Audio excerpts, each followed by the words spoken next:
DDC news కి స్వాగతం. దుర్గా నవరాత్రి పర్వదినాలు సమీపిస్తున్న వేళ సంవత్సరాల నాటి చింత వృక్షానికి దుర్గమ్మ రూపం అగపడటంతో పెద్ద మొత్తంలో భక్తులు అమ్మవారిని దర్శించుకుంటున్నారు. బైంసా మండలంలోని వానల్పేడ్ గ్రామంలో దుర్గామాత ఉత్సవాలు ఎప్పుడు జరుపుకోలేదు. అయితే యువకులు గ్రామ పెద్దలు కలిసి ఎల్లమ్మ ఆలయ సమీపంలో ఈసారి ఉత్సవాలు జరుపుకుందామని మండపాన్ని ఏర్పాటు చేయడానికి శనివారం సాయంత్రం భూమిని చదును చేస్తున్నారు. అంతలోనే రాజు, మురళి అనే యువకులు పక్కనే చింత వృక్షం దగ్గరికి వెళ్లారు.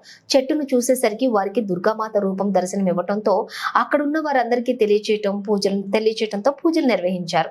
ఈ విషయం సోషల్ మీడియా ద్వారా ప్రచారం కావడంతో రాత్రి వేళ పెద్ద మొత్తంలో మహిళలంతా వచ్చి అమ్మవారి ప్రతిరూపాన్ని దర్శించుకున్నారు. అయితే ఎల్లమ్మ గుట్ట ప్రాంతం అప్పటి నుండి ఆధ్యాత్మికత నిలయం కావడంతో చెట్టుకు దుర్గమ్మ కనబడడం శుభ సూచకమని పూజారులు కూడా తెలియజేస్తున్నారు. వానల్పాడ గ్రామంలోని వృక్ష దుర్గమ్మ చింతకు వస్తే 41 అడుగుల ఆంజనేయ స్వామి విగ్రహం భక్తులకు దర్శనమిస్తుంది. ఇదే ప్రాంతంలోని దత్తాత్రేయ మందిరం, శివాలయాలు ఉన్నాయి. ప్రస్తుతం పెద్ద మొత్తంలో దుర్గమ్మ చెంతకు భక్తులు వస్తూ ఉండటంతో కమిటీ సభ్యులు అన్ని ఏర్పాట్లు చేస్తున్నారు. అయితే ఈ ప్రాంతంలో మధ్యయుగం నాటి పురాతన ఆనవాళ్లు శాస్త్రవేత్తల పరిశీలనలో బయటపడ్డాయి. ఏదేమైనప్పటికీ వృక్షానికి దుర్గమ్మ రూపం కనపడటంతో గ్రామాల్లో పండుగ వాతావరణం అగపడుతుంది.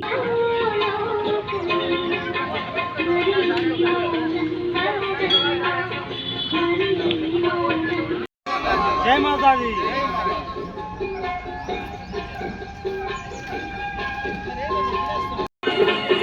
बस आती तो बसून या थोडे जय माता दी। धर्मेन भाई के देखो तो भाग्य होय है पर जीवन का जाति है। ओम भीम जय धो मंगलम, ओम भीम जय धो मंगलम, ओम भीम जय धो मंगलम। अभिप्राय బిజినెస్ మొత్తం మీద నవరాత్రులు అందరికీ రూపం తెలియాలి కాబట్టి అమ్మవారికి దుస్తులు లేకుండా ఉంచదు. ఫస్ట్ ఆఫ్ ఆల్ కానీ నవరాత్రిలో యజ్ఞం చేసి పరిపూర్ణం చేసి అమ్మవారికి శ్రీరాకానుకలు గ్రామం నుంచి ఎక్కించి అప్పుడు పూజ ప్రారంభించారు. అయితే అమ్మవారికి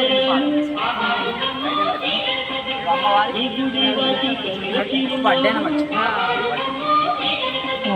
ఎనిమిది భాగం అన్నాడు. ఎనిమిది భాగం బ్యాక్ సైడ్ నాడు.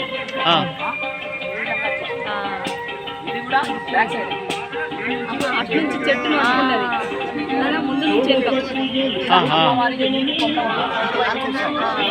ఇటువైపు ఈ వైపులో కాశీ పోయేటప్పుడు ఇక్కడ అమ్మవారు త్రయోదశి కాదు దానికి సంబంధించిన ఒక చిన్న ఆలయం ఉంటుంది. కాశీ వెళ్ళేటప్పుడు త్రయోదశి దేవి అని నీలమైన రూపంలో ఇటువైపు ఫేస్ అనేది ఇటువైపు సింహం వచ్చింది కాబట్టి సింహ సహిత విజయ దుర్గాదేవి అని పేరు.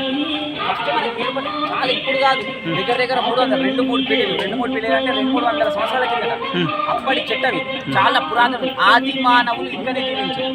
ఆది మానవులకు సంబంధించిన చిన్న వాటి యొక్క యుద్ధానికి సంబంధించిన చిన్న ఇక్కడనే దొరికినాయి. అవి ఒక అయ్యగారి దగ్గర ఉంటాయి, ఇక్కడనే దొరికినాయి. అయితే దుర్గామాత చాలా సంవత్సరాల నుంచి మన ఊళ్ళో లేదు. లేకపోయేసరికి ఒక 10 మంది కమిటీ ఉంది. 10 మంది కమిటీ కూర్చుకొని గ్రామస్తులందరికీ అడిగింది, అయ్యా మేము దుర్గామాత పెడతామంటే ఇన్ని సంవత్సరాల నుంచి లేదు, మా నాని కలుగుతుంది ఎట్లా అని చెప్పేసి అన్నారు. అంటే దుర్గామాత ఉన్నది కూడా నియమాలు ప్రతిష్టాలన్నీ పాటిస్తాం, కానీ మన దగ్గర లేదు కదా. లేని దానికి మనం దసరాని సెలబ్రేట్ చేస్తాం. దసరా రోజు చాలా ఇళ్ళమ్మకు మనం అందరం పూజలు చేస్తాం. వేరే గ్రామాల నుంచి కూడా తరలిస్తాం మా ఇళ్ళమ్మకి, చాలా ప్రసిద్ధమైంది. ఇక అద్దు అయ్యా అనేసరికంటే లక్ష్మీనారాయణ అంగిరియా దగ్గర ఒక చారి పంతుల దగ్గర చేరుకుని అడిగారు, మా అయ్య మరి ఎట్లా ఏంటంటే కూర్చోబెట్టుకోవచ్చు. ఉత్సవ విగ్రహం ఏమైతుంది 9 రోజులు పూజలు చేసి తీసుకోవచ్చు. ఇళ్ళమ్మ పూజలు ఇళ్ళమ్మ చేసుకోండి, దుర్గామాత చేసుకోండి అని చెప్పి ప్రిపేర్ అయ్యా అని ఒక 50 మంది కమిటీ వాళ్ళతో కాకుండా, అంటే మంచిదైనా చెడ్డైన కమిటీ వాళ్ళు తీసుకుంటారు. ఇక ఒక 50 మంది చేరుకుని ఇక్కడ కార్యక్రమాలు మొదలుపెట్టింది. ఇక్కడ బండ చిత్రం చాలా ముళ్ళు చెట్లు అన్నీ ఉన్నాయి. అసలు ఇన్ని సంవత్సరాల నుంచి అమ్మవారికి ఉన్నారని మాకు ఎవరికి కూడా తెలియదు.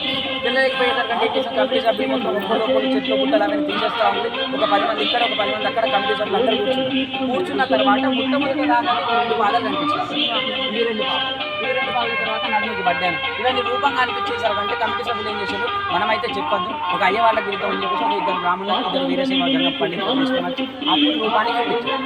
రూపాన్ని అప్పుడు అన్నారు, ఖచ్చితంగా అమ్మవారే, మీరు దుర్గామాత పేరు తెచ్చి ఇక్కడ కార్యక్రమంలో పెట్టారు కాబట్టి దుర్గామాతని మీకు స్వయముగా తెలిసిందని చెప్పేసి అయ్యగారు అప్పుడు నిర్ణయించుకొని, గ్రామస్తులు నిర్ణయించుకొని అప్పుడు పూజలు ప్రారంభించారు.